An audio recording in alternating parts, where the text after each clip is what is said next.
권력자의 탐욕을 건드린 뚱보 여인은 멍석마리를 당하고 한겨울 얼어붙은 첩첩산 중에 버려졌습니다. 죽음이 다가오는 그 순간 300년을 산속에서 결계에 묶여 살던 도깨비가 나타납니다. 여인은 도깨비의 도움을 받아 훗날 수백 명의 목숨을 삼킬 거대한 재앙을 막아내려 하는데 돌쇠만담 옛날 이야기를 찾아주셔서 고맙습니다. 구독과 좋아요는 축복입니다. 그럼 이야기 시작하겠습니다. 타닥타닥 장작불이 매섭게 타올랐습니다. 하얀 입김이 서리처럼 엉겨붙는 몹시 추운 겨울 새벽이었지요. 대왕대비마마의 맷자리를 닦는답시고 수백 명의 노역군이 끌려온 산중 공사장이었습니다. 산중턱 널찍한 공터에 임시로 차려낸 밥터에는 장정 서너시 두 팔을 벌려야 겨우 안을 만한 너른 무쇠가마솥 10개가 나란히 걸려 있었지요. 영차, 수백 명의 일꾼들 밥해 먹이려고 관아부엌에서 끌려온 관노비덕자가 통나무를 깎아 만든 큼지막한 주걱으로 시래기국을 휘저었습니다. 남들보다 2배는 좋게 될 듯한 후덕하고 복스러운 몸집이었지요. 사르래는 칼바람 속에서도 겹겹이 껴입은 낡은 솜누비옷 소매를 걷어붙일 새도 없이 묵묵히 제 몫을 다하고 있었습니다. 두툼한 발 뒤꿈치에 박힌 굳은 살이 꽁꽁언 흙바닥을 단단하게 딛고 섰습니다. 멈칫! 덕자 이국자가 허공에 멈췄습니다. 불을 쬐며 가만히 서 있던 두 발에 이상한 기운이 올라왔지요. 무식하게 발을 쿵쿵 구르거나 뛴 것도 아니었습니다. 그저 묵직한 체중을 싣고 흙바닥을 지그시 밟고 섰을 뿐이었습니다. 그런데 발바닥을 타고 올라오는 흙이결이 영 수상했습니다. 꽉 막힌 단단한 돌덩이를 디딜 때의 그 맛이 아니었지요. 저 깊은 땅속에서 무언가 텅 비어 있는 듯한 미세하고 기분 나쁜 떨림이 발바닥을 살살 간지렸습니다. 이거 꽉 찬 흙바닥이 아닌데 저 밑이 푹 꺼진 헛방이요. 덕자는 앞치마에 큼직한 두 손을 쓱쓱 문질러 닦았습니다. 발을 조금 옆으로 옮겨 다시 가만히 체중을 실어 보았지요. 역시나였습니다. 겉만 번지르르하게 흙을 덮어 놓았을 뿐 그 밑은 수십 년 전 금을 캐고 버려둔 아득한 폐광갱도가 분명했습니다. 이대로 무거운 돌 무덤을 층층이 올렸다가는 껍데기 같은 집안이 쩍 갈라질 판이었습니다. 수백 명의 일꾼이 산채로 흙구덩이에 처박힐 끔찍한 노릇이었지요. 마침 저만치서 관찰사 조대감이 뒷짐을 지고 걸어왔습니다. 찬바람 속에서도 최고급 비단옷을 휘감고 있었지요.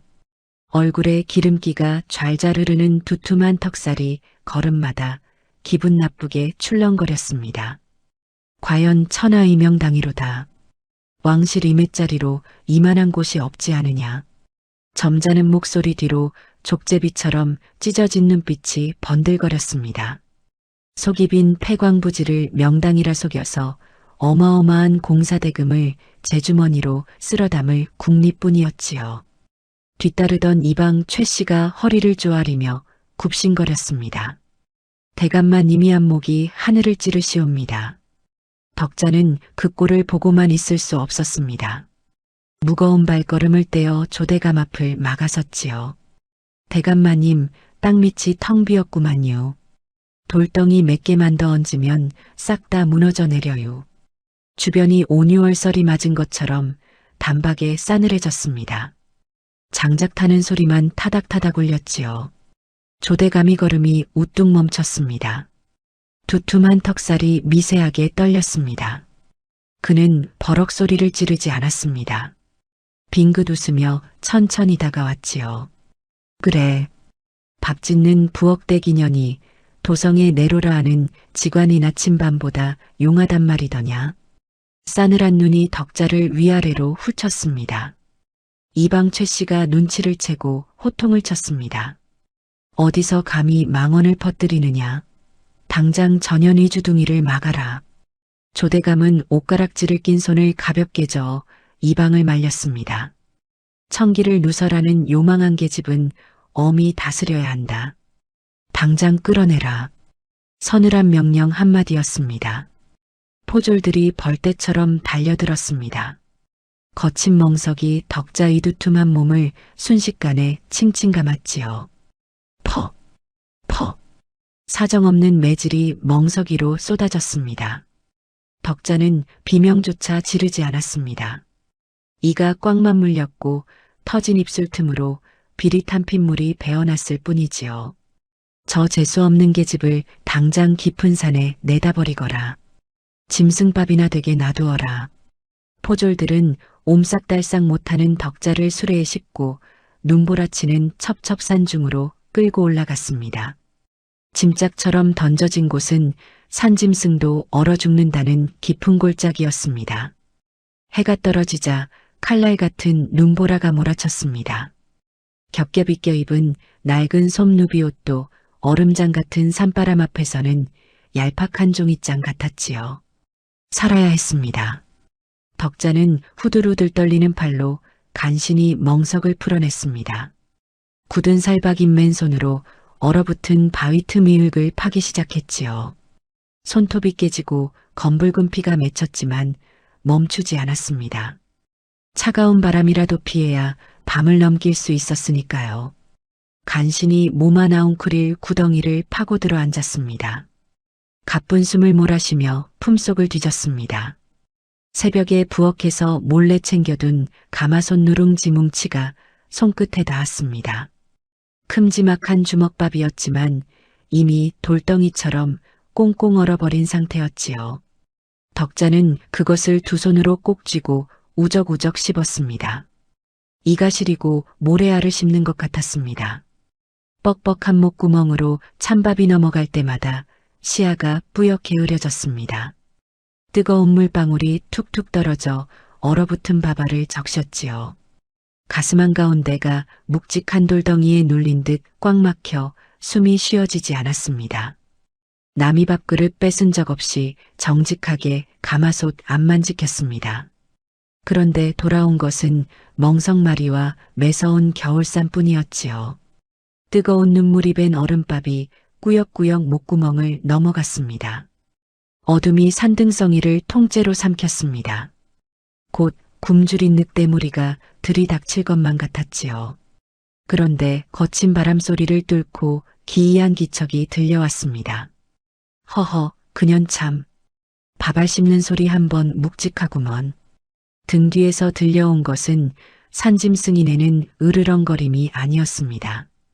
다 낡아빠진 도포자락을 펄럭이며 다가온 웬 사내의 능글맞 고탁한 웃음소리였습니다.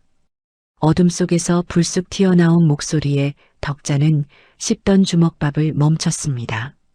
고개를 돌려보니 눈보라 사이로 기이한 형상이 어른거렸지요. 산짐승이 아니었습니다. 칠흑 같은 밤인데도 산의 이눈망울은 황금빛으로 영롱하게 번쩍였습니다. 가까이 다가온 산의 이물골은 그야말로 핵에 망측했습니다. 아무리 낡았어도 저작거리 백성들은 입지 않을 해진 도포자락을 펄럭였지요. 구부정한 구석 하나 없이 뼈대가 굵고 훤칠한 사내였습니다. 헝클어진 백 발틈으로 뭉툭하게 뿔두개가 삐죽 솟아 있었습니다. 달빛에 비친 피부는 옅은 초록빛이 감돌았지요. 이 깊은 밤에 아리따운 여인네가 홀로 입을 오물거리고 있으니 이 늙은 사내가 어찌 그냥 지나치겠노? 이리 와서 내 품에 좀 안겨보련. 능글맞은 목소리가 얼어붙은 깃바퀴를 파고들었습니다. 덕자는 기가 막혔습니다. 어이가 없어 헛웃음이 다 튀어나갔지요.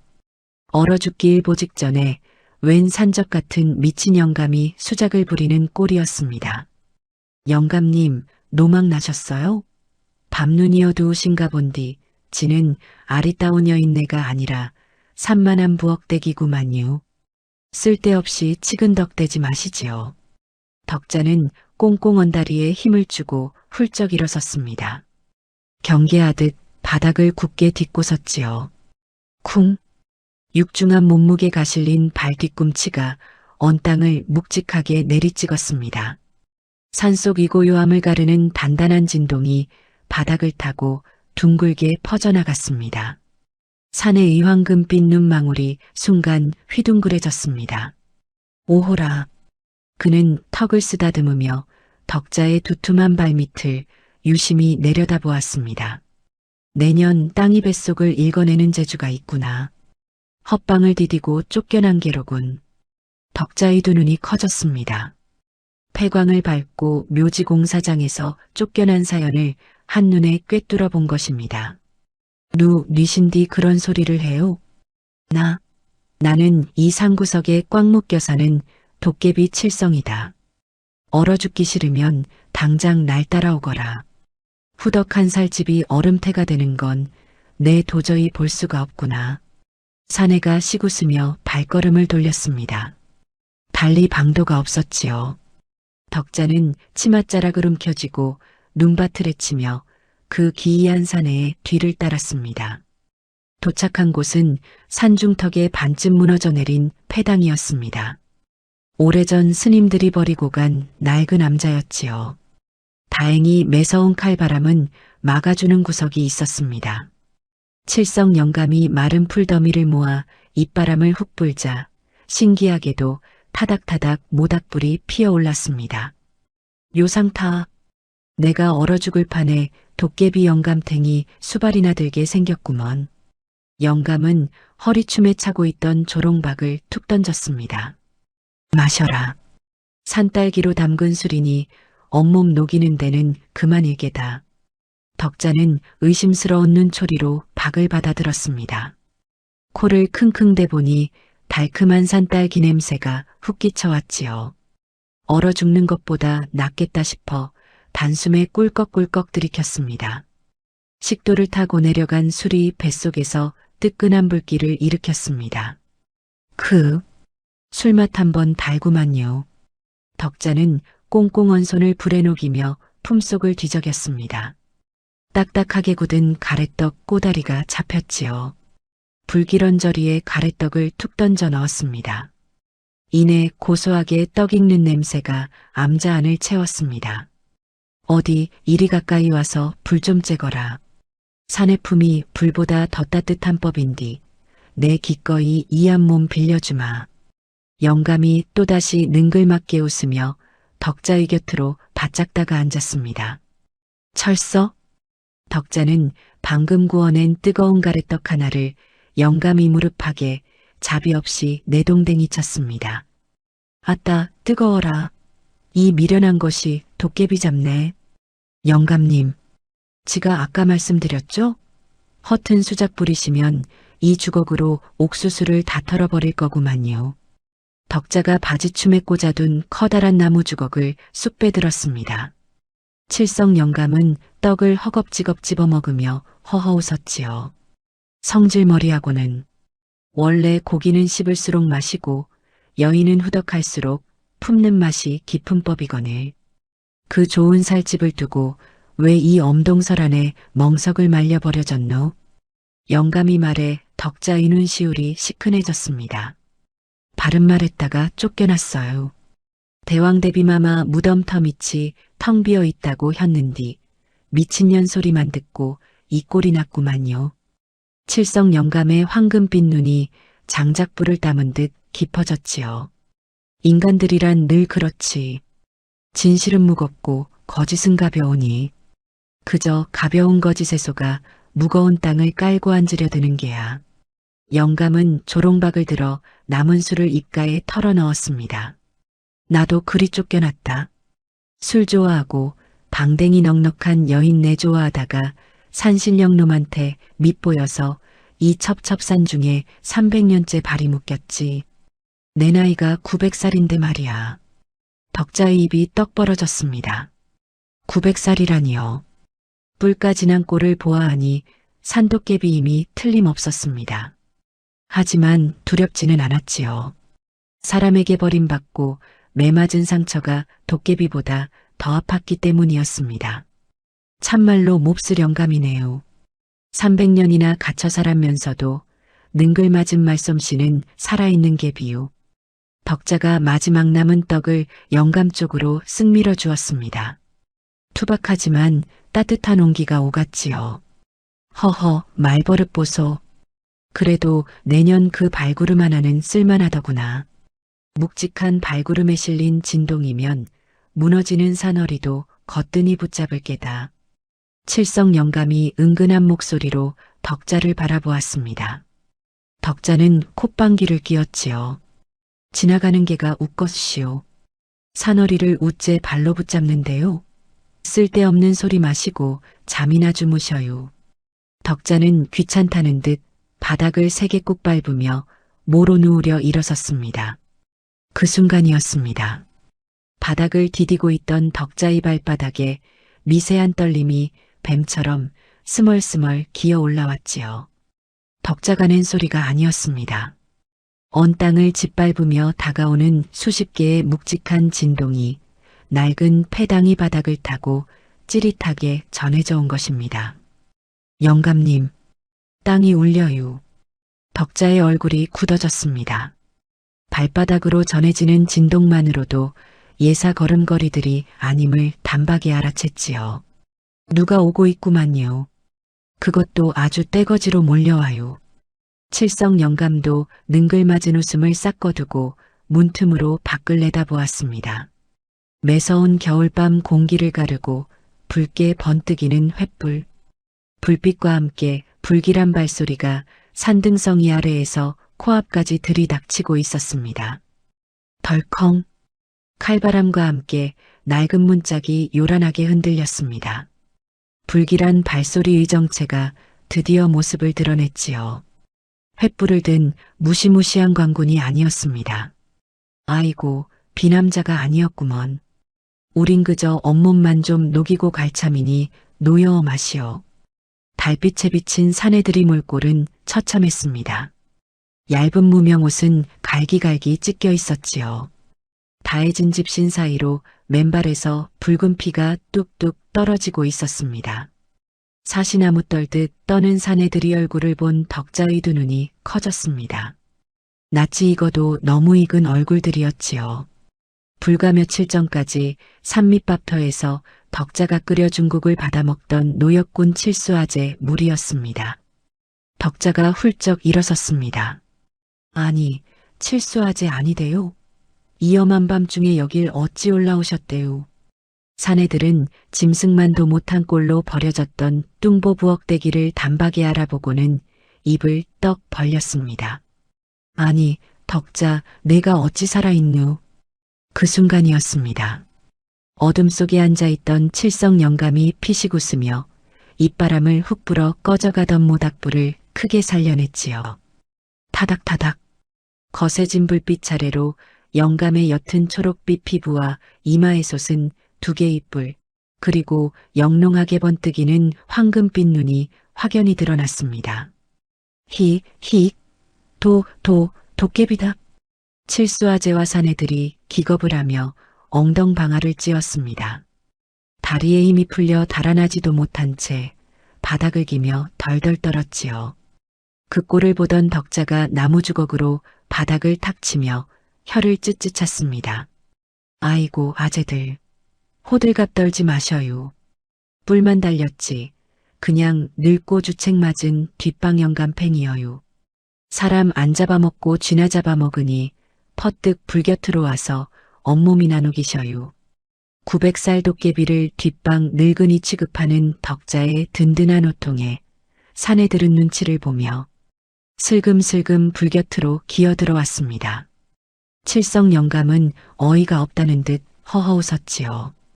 허허, 벼슬아치한테 쫓겨난 사람들끼리 아주 딱 마주쳤구먼. 얼른 불이나 쬐거라. 꽁꽁 얼어붙었던 폐당에 버려진 자들이 옹기종기 모여들었습니다. 모닥불 온기가 돌자 칠수아제의 입에서 기가 막힌 사연이 쏟아져 나왔지요. 조대감이 공사기일을 앞당기겠다며 밤낮 없이 돌을 나르게 했답니다. 그러고는 밥통마저 절반으로 뚝 잘라버렸다는 것입니다. 굶어 죽으나 맞아 죽으나 매한가지라 야반도주를 감행한 것이었지요. 그뿐이 아니요.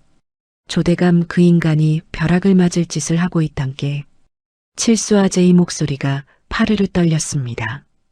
땅 밑에 텅 빈 금광굴이 파여 있는 뒤 거길 받치고 있던 아름드리 갱도목까지 싹 다 뽑아내고 있어. 그걸 도성에 내다 팔아서 비단 옷을 입는다는구먼. 덕자의 굵은 손가락 마디가 하얗게 질렸습니다.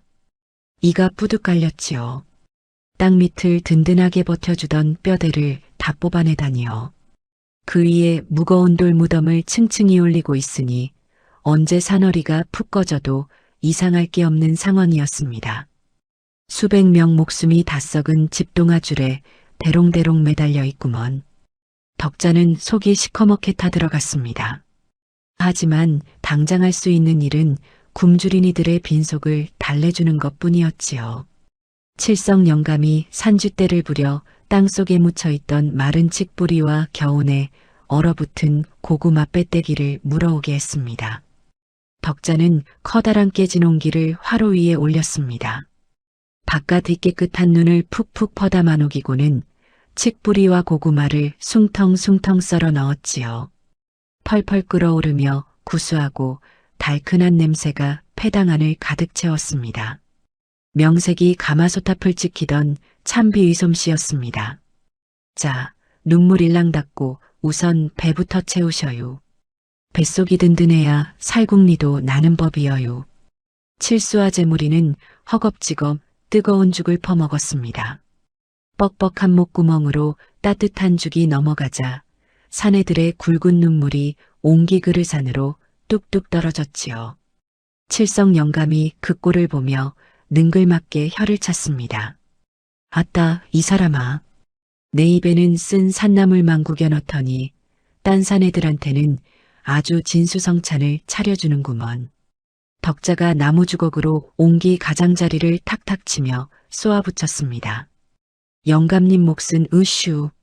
심술 그만 부리시고 저기 가서 쥐들 군기나 잡으셔요. 겁없는 덕자의 핀잔에 사내들의 얼굴에도 희미한 웃음꽃이 피어났습니다. 쫓겨난 자들의 끈끈한 온기가 낡은 암자를 따뜻하게 데우고 있었지요. 시간이 흘러 어느덧 산바람에 연초록 봄 기운이 스며들었습니다. 꽁꽁 얼었던 땅이 스펀지처럼 폭신하게 녹아내릴 무렵이었지요. 칠수아제와 사내들은 폐당 주변을 맴돌며 땔감을 줍고 산나물을 캐며 연명하고 있었습니다. 어느 날 아침 칠성 영감이 대뜸 덕자가 신고 있던 다해진 집신을 빼앗아 멀리 던져버렸습니다. 아니, 영감님, 아침 대바람부터 남의 신발은 왜 뺏어 던진대요? 발 시려 죽겠는디. 덕자가 황당하다는 듯 허리춤에 손을 얹고 쏘아붙였습니다. 하지만 영감은 눈 하나 깜짝하지 않고 턱끝으로 산비탈에 진흙탕을 가리켰습니다. 맨발로 저기 가서 서보거라. 뭐래요? 뾰족한 돌멩이가 천지빽가리인디 지가 미쳤다고 맨발로 거길 들어가요?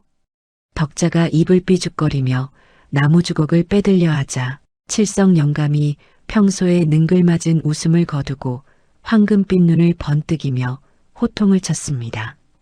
잔말 말고 서라. 내년은 평생 인간들에게 짐짝처럼 무겁다. 미련하다 손가락질만 받으며 살았지. 허나 땅의 숨소리를 읽어내는 데는 내 그 산만한 살집과 묵직한 무게추가 하늘이 내린 축복이니라. 영감의 호통에 덕자는 멈칫했습니다. 평생 콤플렉스였던 뚱뚱한 몸이 축복이라니요. 덕자는 반신반의하며 투박하고 굳은 살박인 맨발로 진흙탕 위에 조심스레 올라섰습니다. 발바닥으로 차갑고 축축한 냉기가 훅 끼쳐왔지요. 자, 이제 눈을 감아라. 무식하게 힘을 주고 땅을 지니기려 들지 마. 그건 소백정이나 하는 짓이다. 그저 펄펄 끓는 가마솥을 아궁이 위에 지그시 얹어놓듯 내 몸무게를 발뒤꿈치로 온전히 흘려보내는 게야. 덕자는 영감이 말대로 두 눈을 꼭 감았습니다. 다리에 잔뜩 들어가 있던 긴장을 풀고 묵직한 체중을 발바닥 전체로 가만히 내려놓았지요. 흙이 내 무게를 받쳐내며 뱉어내는 미세한 떨림이 있을 게다. 그걸 혀끝으로 맛을 보듯 발바닥으로 느껴보거라. 반나절을 꼬박 눈을 감고 흙바닥에 서 있던 참이었습니다. 순간 덕자의 미간이 실룩였습니다. 체중이 지그시 실린 발바닥 밑으로 그저 차갑기만 하던 땅에서 미세한 결이 느껴지기 시작한 것입니다. 영감님, 요상하네요. 덕자가 눈을 번쩍 떴습니다. 이짝 오른쪽은 떡매로 친 찹쌀떡 마냥 흙이 꽉 차서 단단한 뒤 요짝 왼쪽은 속이 텅 빈 강정이에요. 무게를 실으니까 흙 밑에서 징이 우는 것처럼 기분 나쁜 떨림이 올라와요. 칠성 영감의 입가에 마침내 흐뭇한 미소가 번졌습니다. 느꼈느냐? 눈에 보이는 겉흙은 번지르르 해도 땅이 뱃속이 썩어 문드러지면 내 묵직한 발바닥이 가장 먼저 진동의 파열음을 읽어내는 법이다. 바른 말을 했다가 미친년 소리를 들으며 멍석에 말려 쫓겨났던 그 무거운 살집.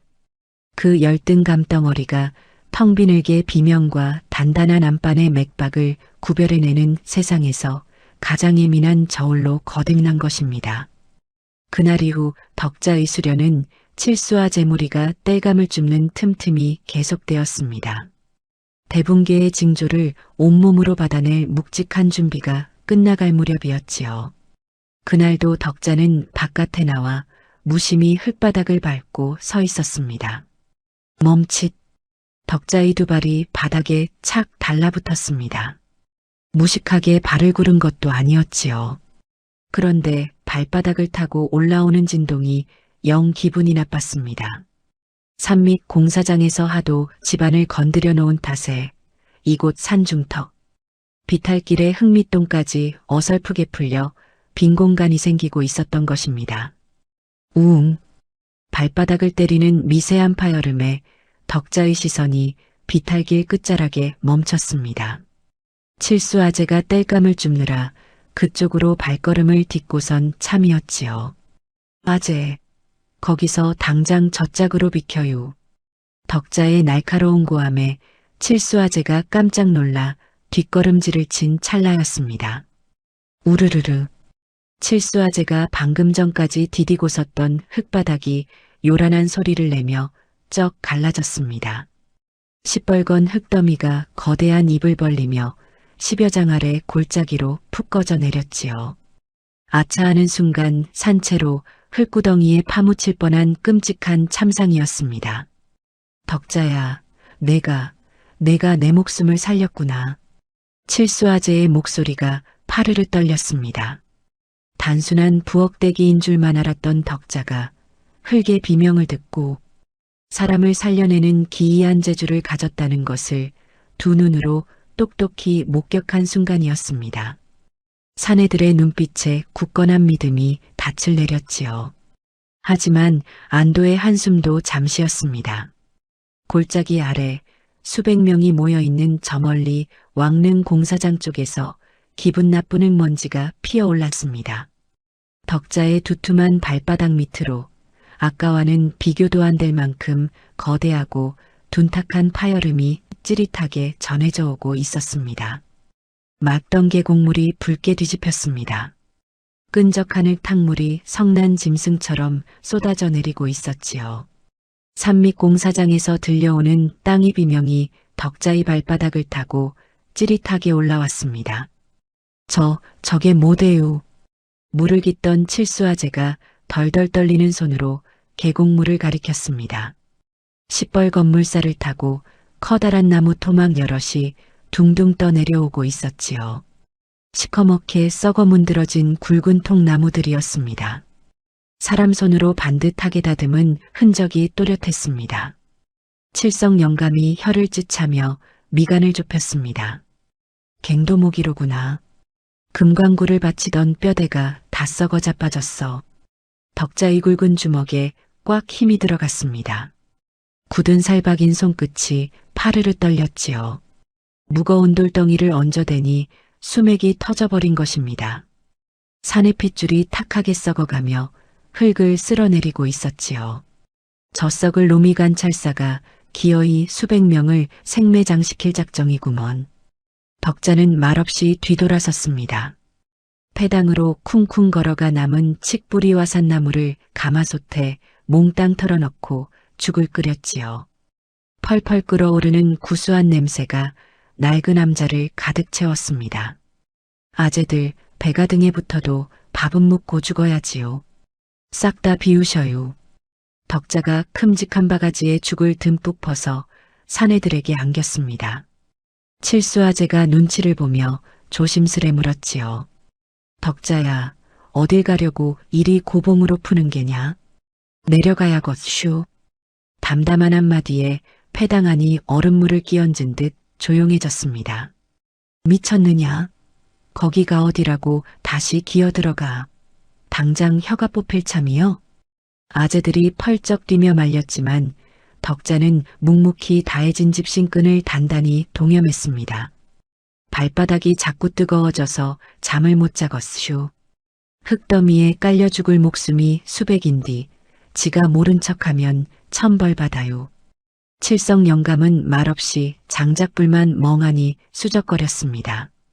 300년을 묶여있는 결계 탓에 그는 이 산맥을 넘어 공사장 쪽으로는 단 한 발짝도 나갈 수 없었지요. 영감님, 그동안 신세 많이 졌슈. 쥐새끼들 밥이나 축내지 마시고 만수무강하셔요. 쯧쯧, 고집 한번 더럽게 제기구나. 그 복스러운 살집 다 깎아먹고 홀쭉해져서 오면 내 다시난 걷어줄 테니 그리 알아라.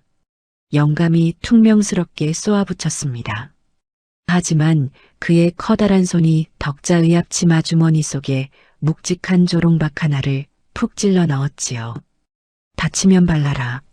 산도깨비 침이 섞인 약이니 언 땅에 까진 상처쯤은 금방 아물 게다. 투박하지만 따뜻한 온기였습니다. 덕자는 피고으며 고개를 끄덕이고는 산길을 내려가기 시작했습니다. 그런데 뒤에서 바스락거리는 발소리가 여러 들려왔지요. 돌아보니 칠수아재와 사내들이 굵은 몽둥이를 하나씩 쥐고 서 있었습니다. 사내 자식들이 어찌 밥해 먹인 여인네를 혼자 사지로 보내겠누. 눈에 흙이 들어가도 같이 가마. 목숨을 빚진 자들의 단단한 유대였습니다. 덕자는 가슴 한 구석이 찡하게 울려 아무 말도 하지 못했지요. 코끝이 시큰해져 그저 앞장서서 걸음을 재촉할 뿐이었습니다. 산입구에 다다랐을 무렵이었습니다. 발바닥을 때리는 거대한 파여름이 턱 밑까지 차올랐지요. 당장이라도 땅이 뒤집힐 듯한 불길한 진동이었습니다. 그때였습니다. 거기 멈추어라. 날카로운 쇳소리가 앞을 가로막았습니다. 번쩍이는 창을 든 광군들이 길목을 겹겹이 에워싸고 있었지요. 그 한가운데로 화려한 비단가마가 천천히 내려앉았습니다. 기름기가 좔좔 흐르는 조대감이 부채를 쫙 펴며 걸어 나왔습니다. 도망친 노역군들을 잡으러 산입구까지 포위망을 좁혀온 참이었지요. 허허, 짐승밥이 된 줄 알았더니 토실토실하게 살이 올라 돌아왔구나. 점잖은 목소리 뒤로 족제비 같은 눈빛이 소름 끼치게 번들거렸습니다. 덕자의 굳게 담은 입술새로 거친 숨이 터져 나왔습니다. 당장이라도 저 기름진 턱주가리를 걷어차고 싶었지만 발밑에서 들려오는 땅의 비명이 귓전을 찢을 듯 날카롭게 울려 퍼지고 있었습니다. 쿵! 육중한 가마가 언 땅 위로 내려앉았습니다. 화려한 비단 장막이 거치고 조대감이 비릿한 미소를 흘렸지요. 명줄 한번 더럽게도 긴 년이로구나. 짐승밥이 된 줄 알았더니 내매짜리 공사에 쓰일 귀한 일꾼들을 줄줄이 꿰어내다니. 비열한 눈이 칠수와 재무리와 덕자를 훑쳤습니다. 이방 최 씨가 포졸들을 향해 손가락을 까딱했지요. 당장 저 도망자 놈들을 결박하고 저 요망한 부엌대기녀는 몽둥이질을 해서 갖다 버려라. 덕자의 두 주먹에서 우두둑 뼈 소리가 났습니다. 눈의 쌍심지가 켜졌지요. 하지만 가마가 흙바닥에 닿던 바로 그 순간이었습니다. 덕자의 굳은 살 박힌 발바닥을 타고 오르던 파여름이 확연히 달라졌지요. 가마의 무게를 견디지 못한 지표면이 미세하게 주저앉으며 쩍 갈라지는 소리가 발 뒤꿈치를 서늘하게 때렸습니다. 내가 여기서 저 뱀 같은 영감탱이를 들이받으면 포졸놈들이 벌떼처럼 몰려들 테고 그럼 이 약해 빠진 땅통이 당장 무너지는겨. 덕자는 입술을 꽉 깨물었습니다. 산 밑에는 여전히 수백 명의 일꾼이 개미떼처럼 흙먼지를 마시며 돌을 나르고 있었습니다. 내 원수갑 짜고 홧김에 날 뛰었다가는 생떼 같은 목숨들을 생매장시킬 판이었지요. 포졸들이 창을 겨누고 다가왔습니다. 칠수아제가 굵은 몽둥이를 치켜들고 덕자 앞을 막아섰지요. 한 발짝만 더 오면 다 부숴버릴 테다.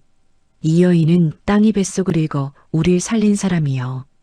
덕자가 칠수아제의 거친 손을 지그시 잡아내렸습니다. 아제, 참으셔요. 지금 여기서 무식하게 임자랑하면 다 같이 흙더미에 깔려 죽어요. 고개를 흔드는 덕자의 눈빛은 깊고 단단했습니다. 칠수아제의 몽둥이가 힘없이 바닥으로 떨어졌지요. 오호라, 순순히 잡히겠다. 전현을 당장 산밑 공사장 지하 옥사에 쳐넣어라. 내일 날이 밝는 대로 엄벌에 처할 것이다. 조대감이 옷가락질을 만지작거리며 점잖게 명을 내렸습니다. 차가운 쇠사슬이 덕자의 두툼한 손목을 칭칭 감았지요. 덕자는 반항 한 번 하지 않고 묵묵히 포박을 받았습니다. 발바닥으로 전해지는 흙의 끔찍한 비명소리에 온 신경을 곤두세운 채였지요. 햇빛 한 줌 들지 않는 차가운 임시 지하옥사였습니다. 바닥은 축축했고 퀴퀴한 곰팡내가 코를 찔렀습니다. 먼저 갇혀있던 비쩍 마른 죄수들이 덕자 의산만 한 덩치를 보고 슬금슬금 구석으로 물러났지요. 덕자는 구석에 웅크려 앉아 가쁜 숨을 골랐습니다. 포승줄에 쓸린 손목에서 피가 맺혔지요. 주위를 쓱 살피더니 앞치마 주머니 깊숙한 곳에서 칠성 영감이 찔러 넣어준 조롱박을 몰래 꺼냈습니다. 끈적한 약을 상처에 쓱쓱 문질러 바르니 화끈거리던 통증이 눈 녹듯 가라앉았습니다. 참말로 도깨비 영감탱이 약이 용하긴 용하구먼. 바닥에서 찬 기운이 무섭게 올라왔습니다. 덕자는 옥사 구석에 흩어진 마른 볏짚들을 싹싹 긁어 모았습니다. 그러고는 덜덜 떨고 있는 늙고 병든 죄수들의 굽은 등위로 볏짚을 두툼하게 덮어주었지요. 배는 고라도 몸은 따뜻해야 살아요. 덮고 주무셔요. 놀란 죄수들의 눈시울이 붉어졌습니다. 덕자는 빙긋 웃어 보이고는 차가운 흙바닥에 두 손과 두 발을 짚고 가만히 눈을 감았습니다. 감옥문은 굳게 잠겼고 몸은 갇혔습니다. 하지만 흙과 맞닿은 살갗을 통해 밖의 상황이 훤히 그려지고 있었지요. 텅 빈 폐광이로 무거운 돌덩이가 쌓일 때마다 지하를 바치던 남은 뼈대들이 으스러지며 비명을 지르고 있었습니다. 그 파여름이 옥사 바닥으로 고스란히 올라왔지요.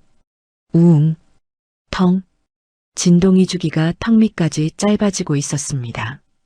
당장 몇 시간 안으로 수백 명의 머리 위로 끔찍한 산사태가 쏟아져 내리 피말리는 죽음의 시간이 시작된 참이었습니다.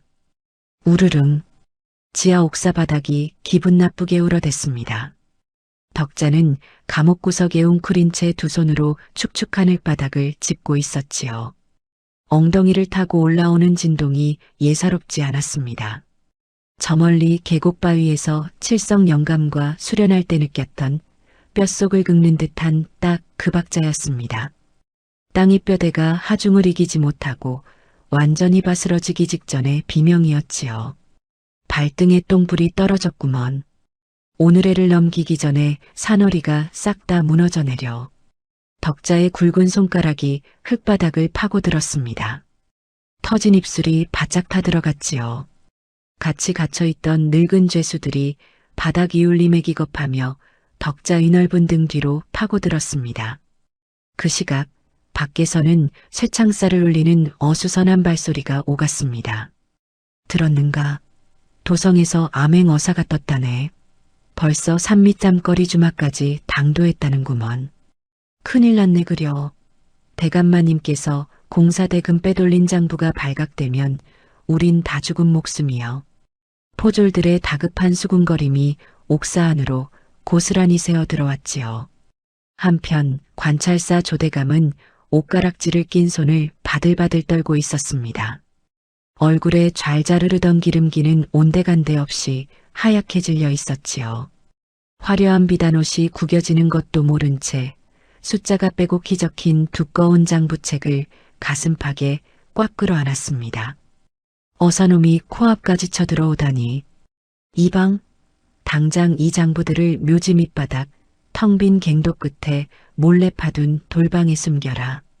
내 직접 내려가서 괴짝에 넣고 자물쇠를 겹겹이 채울 것이야. 점잖던 목소리 뒤에 숨어있던 쥐새끼 같은 쇳소리가 튀어나왔습니다. 조대감과 이방 최 씨는 수백 명의 일꾼이 흙먼지를 마시며 돌을 나르는 공사장 한가운데로 허둥지둥 뛰어갔지요. 겉만 번지르르한 돌무덤 아래 갱도목을 다 빼다 팔아버려 속이 텅 빈 폐광굴로 제 발로 기어들어간 참이었습니다. 쾅!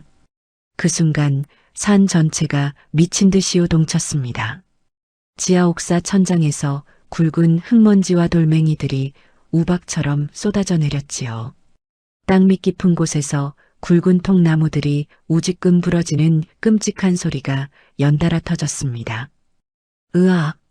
산이 무너진다. 땅이 꺼진다. 옥사를 지키던 간수들이 혼비백산하여 비명을 찔렀습니다. 그들은 허리춤에 찬 쇳덩이 열쇠꾸러미가 바닥에 떨어지는 것도 모른 채 살기 위해 출구를 향해 거미떼처럼 기어 도망쳤지요. 철퍼덕. 도망치던 간수 하나가 먹다 남긴 식은 죽그릇이 옥사 창살 앞으로 엎어졌습니다. 누런 흙먼지가 뽀얗게 내려앉은 찬죽이었지요. 덕자는 무거운 몸을 이끌고 쇠창살 앞으로 다가갔습니다. 밖으로 나갈 옥사문은 얼음 팔뚝만한 자물쇠로 굳게 잠겨 있었지요. 간수가 흘리고 간 열쇠꾸러미는 창살 밖, 팔을 아무리 뻗어도 닿지 않는 한 뼘 너머에 떨어져 있었습니다. 덕자는 열쇠를 향해 뻗었던 손을 거두었습니다. 대신 바닥에 엎어진 옹기 그릇을 향해 굵은 팔을 내밀었지요. 흙과 지푸라기가 잔뜩 엉겨붙은 찬죽을 두 손으로 싹싹 긁어 모았습니다. 우적 우적. 모래알이 씹히고 쉰내가 진동했지만 상관없었습니다. 짐승처럼 이가 부서져라 씹어 삼켰지요. 뱃속이 든든해야 단 한 번이라도 더 땅을 딛고 버틸 수 있었습니다. 다가올 일생일대의 묵직한 발걸음을 위해 덕자는 바닥에 흘린 죽 한 방울까지 악착같이 하차 먹었습니다. 핏발선 눈동자가 무너져 내리는 천장을 매섭게 노려보고 있었지요. 드디어 올 것이 왔습니다. 옥사바닥 한가운데가 거미줄처럼 갈라지며 커다란 구멍이 모습을 드러냈습니다. 틀렸다. 수백 명의 일꾼을 집어삼킬 거대한 땅꺼짐이 기어코 맹렬한 턱 관절을 부수며 무너져 내리기 시작했습니다. 지하 옥사를 지탱하던 굵은 흙벽이 거미줄처럼 갈라지기 시작했습니다. 짐승의 뱃속에서 나날 법한 기괴하고 둔탁한 파열음이 사방에서 터져 나왔지요. 덕자는 바닥에 엎어진 찬죽을 싹싹 긁어먹은 든든한 배심으로 흙바닥을 짚고 천천히 일어섰습니다. 문을 잠근 얼음 팔뚝만한 자물쇠를 부스림 같은 건 없었습니다. 그저 눈을 감고 굳은 살 박힌 두 발바닥에 온 신경을 집중했지요. 땅의 뒤틀림을 읽어내는 덕자의 예민한 감각이 번뜩였습니다. 옥사 오른쪽은 이미 밑둥이어 물어져 푹 꺼지고 있구먼. 왼쪽 문설주 쪽 흙이 밀려 올라오고 있어. 예상대로였습니다. 콰직 하는 소리와 함께 집안이 뒤틀리며 솟구쳐 오른 흙더미가 옥사 문짝을 통째로 밀어 올려버렸습니다. 굳게 잠겨있던 쇠사슬이 팽팽해지더니 문골이 가박혀 있던 낡은 나무 기둥이 쩍하고 쪼개지며 튕겨나갔지요. 대자연의 거대한 몸 뒤척임이 덕자의 앞길을 열어준 셈이었습니다. 아재들, 우물쭈물할 시간 없어요. 당장 내 허리춤 꽉 붙잡고 따라오셔요. 덕자는 혼비백산하여 주저앉은 늙은 죄수들의 손을 억센 팔로 덥석덥석 잡아 끌었습니다. 칠흑 같은 어둠 속이었지만 덕자의 발바닥은 땅속의 단단한 안반층이 어디로 이어져 있는지 훤히 꿰뚫어 보고 있었지요. 흙먼지를 뒤집어 쓴 채 덕자는 무너지는 옥사를 뒤로하고 지상의 왕릉 공사장을 향해 비탈진 계단을 미친 듯이 기어 올라갔습니다. 바깥의 상황은 그야말로 생지옥이 따로 없었습니다.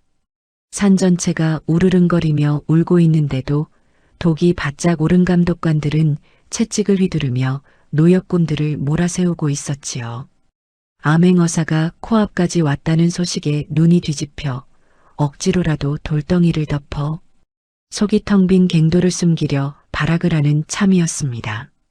수백 명의 백성들이 영문도 모른 채 흔들리는 땅 위에서 돌을 나르며 비명을 지르고 있었지요.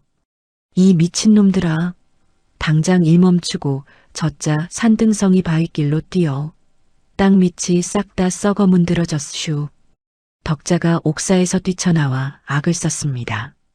하지만 아수라장 속에서 일개 부엌대기 의외침은 허공에 흩어질 뿐이었지요.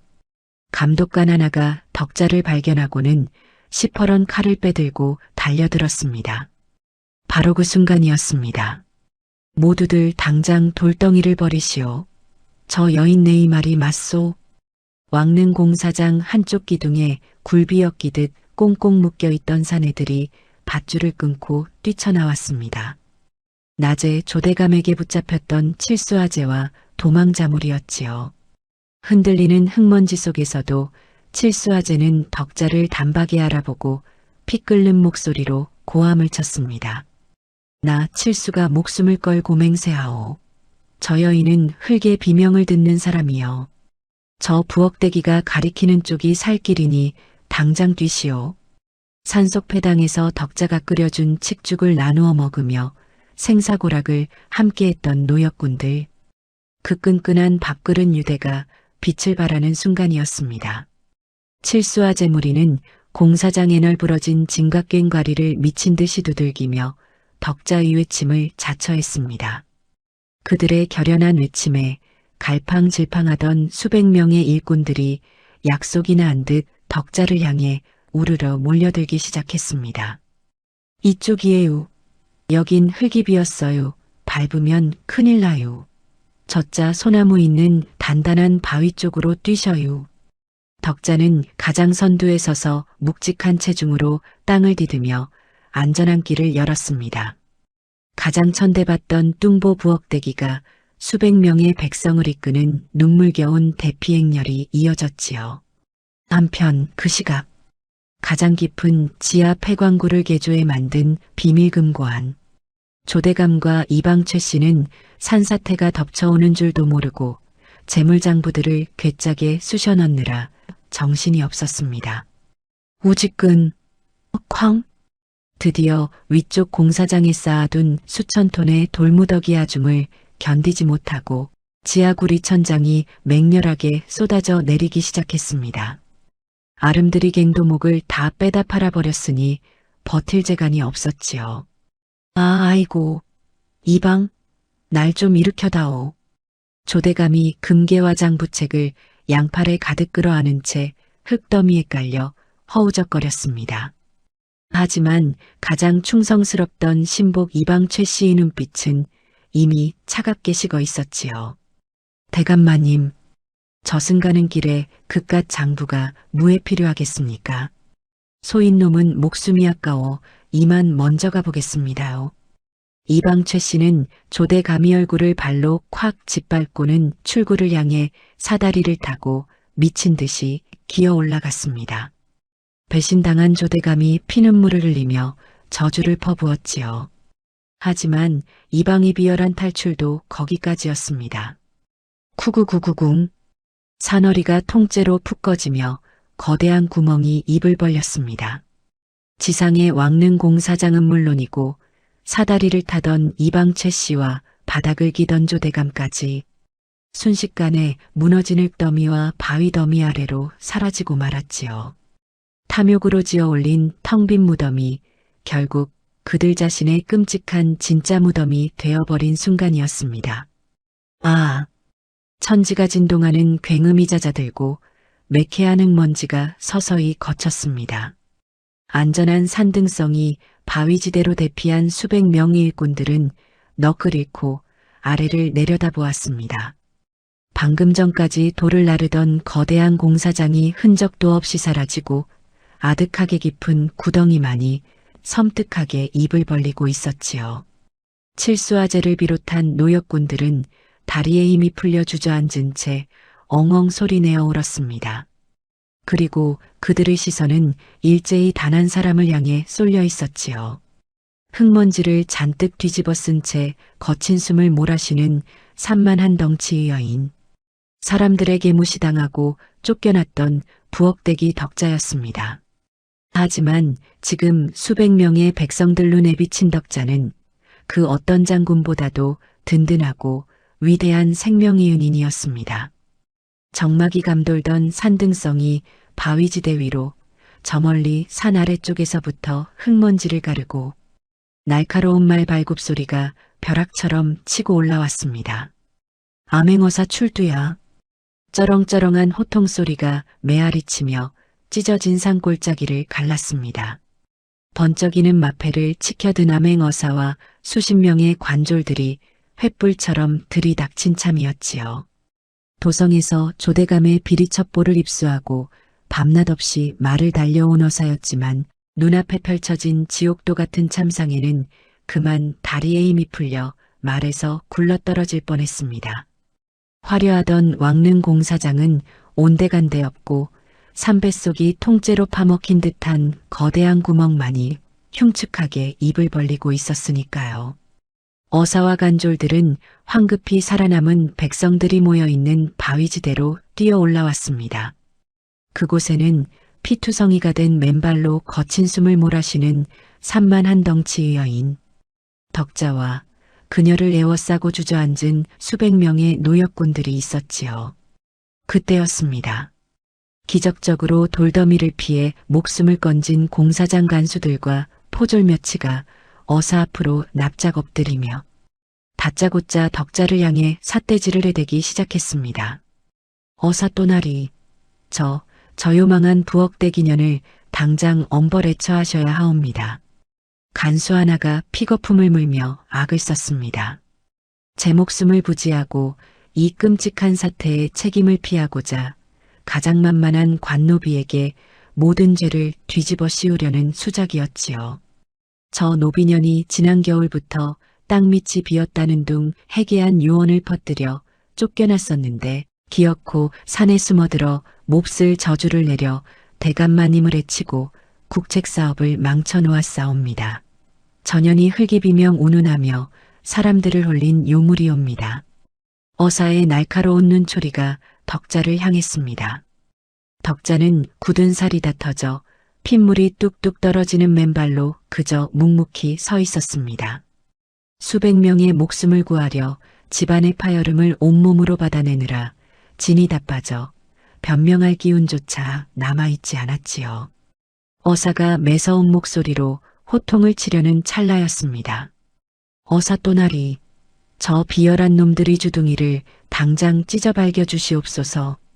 가장 선두에서 징을 치며 사람들을 대피시켰던 칠수아제가 흙바닥에 이마를 쾅쾅 찌으며 피 끓는 목소리로 울부짖었습니다.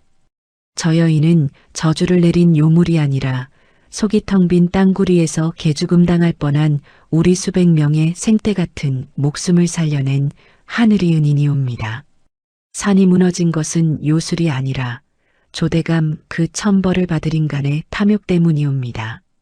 칠수아제의 목소리가 쩌렁쩌렁하게 울려 퍼졌습니다.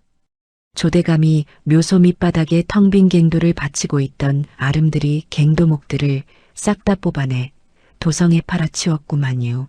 산이뼈대를 다 빼먹고 그 위에 무거운 돌덩이를 수천 톤이나 얹어대니 어찌 땅이 버텨내겠습니까요? 칠수아제의 외침을 시작으로 너클 잃고 있던 수백 명 인호역군들이 약속이나 한 듯 어사 앞으로 나와 엎드렸습니다. 고맙구만요.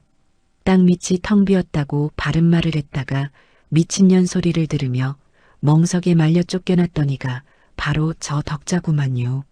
밥그릇마저 빼앗기고 산에 버려진 우릴 걷어 죽을 끓여 먹인 것도 덕자고 방금 전 흙이 꺼진다며 앞장서서 뛰어와 튼튼한 바위맥으로 우릴 인도한 것도 저 덕자란 말이여요.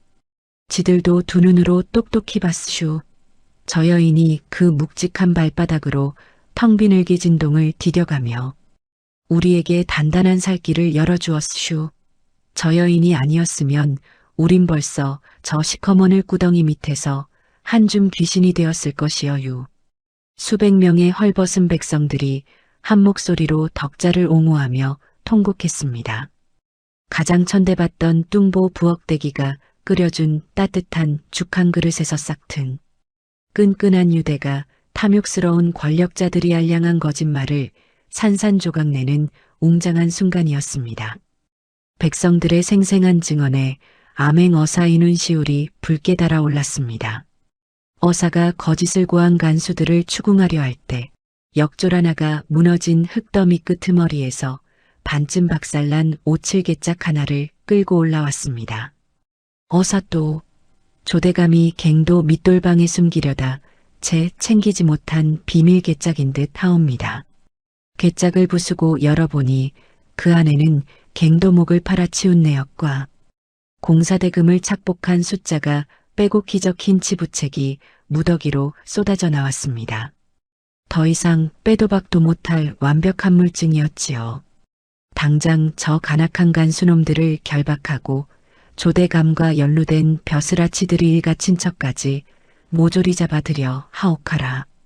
어사또의 추상 같은 호령에 간수들은 사색이 되어 끌려갔습니다. 어사는 천천히 덕자 앞으로 다가갔습니다. 그러고는 피투성이가 된 덕자의 두툼하고 투박한 손을 두 손으로 덥석 쥐었지요. 미련하다 핍박받던 내 그 무거운 살집이 수백 명 백성의 목숨을 살려내는 가장 정직한 하늘이 저울이 되었구나. 참으로 장하고 또 장하다. 어사는 그 자리에서 덕자의 노비 문서를 불태워 평민으로 면천시켜 주었습니다. 또한 나라의 백성을 구한 공을 높이사 두둑한 포상금까지 하사하였지요. 어느덧 해가 바뀌어 다시 연초록 훈풍이 부는 이듬해 봄. 해가 스리슬쩍 넘어가고 다시 무너졌던 산 밑 삼거리에는 커다란 가마솥 세 개가 쉴 새 없이 하얀 김을 뿜어내는 널찍한 주막이 하나가 생겼습니다. 간판도 없는 왁자지껄한 주막 의주인장은 바로 덕자였지요. 나라에서 받은 큰 포상금으로 주막을 차린 덕자는 오가는 보부상들과 가난한 백성들에게 고봉밥과 구수한 시래기국을 아낌없이 퍼주며 살고 있었습니다. 아이고 덕자주모, 오늘 국물 맛이 아주 뼛속까지 시원하네 그려. 단골이 된 칠수아제가 뚝배기를 바닥까지 싹싹 긁어 먹으며 너스레를 떨었습니다. 아재는 잔말 말고 고기 반찬이나 더 묵어요. 뼈가 튼튼해야 올해 농사도 풍년이나 지요. 덕자가 푸근한 웃음을 지으며 큼직한 돼지고기 수육을 아재의 밥그릇 위에 턱 얹어주었습니다. 평생을 꼬리표처럼 따라다니던 뚱보, 부엌대기, 미친년이라는 조롱은 이제 온데간데 없었습니다. 땅의 비명을 듣고 사람을 살려낸 위대한 여인이라는 든든한 칭송만이 그녀의 넓은 어깨 위에 훈장처럼 빛나고 있었지요. 해질녘 주막 장사를 얼추 마무리한 덕자는 갓 지은 뜨거운 하얀 쌀밥과 기름진 고기 반찬을 커다란 옹기에 듬뿍 담았습니다. 그리고는 느릿느릿한 걸음으로 주막 뒷마당을 지나 산으로 향하는 길목에 널찍한 바위 위로 올라갔지요. 늙은 도깨비 영감탱이. 지 덕분에 사람 구실하고 번듯하게 사는데 맨날 그 쓴 칡뿌리만 씹고 있지 말고 이 만난고기 반찬 좀 드셔요. 밤낮 쥐새끼들만 구워 먹지 말고요. 덕자는 바위 위에 옹기를 조심스레 올려놓고는 산꼭대기를 향해 씨구으며 투덜거리듯 중얼거렸습니다. 그때 어디선가 기분 좋은 산바람이 훅 불어와 덕자의 앞치마자락을 살포시 흔들고 지나갔습니다. 바람결을 타고 이 산에 300년을 갇혀 지낸 도깨비의 능글맞고도 따뜻한 웃음소리가 구수하게 귓가를 맴도는 듯 했지요. 허허, 묵직한 가마솥 같은 년. 고기 냄새 하나는 기가 막히는구나. 바위 주변으로 황금빛 눈을 반짝이는 산쥐떼가 옹기종기 모여드는 것을 보며 덕자는 콧노래를 흥얼거리며 산을 내려왔습니다. 사람 사는 냄새와 구수한 밥 짓는 냄새가 온 산자락을 따뜻하게 물들이는 참으로 평화로운 봄날이었습니다. 오늘 준비한 이야기는 여기까지입니다. 들려드린 이야기가 재미있으셨다면 구독과 좋아요 꾹꾹 눌러주시고요. 다음에도 더욱 흥미진진하고 재미있는 이야기로 찾아뵙겠습니다. 늘 건강하시고 평안하십시오. 고맙습니다.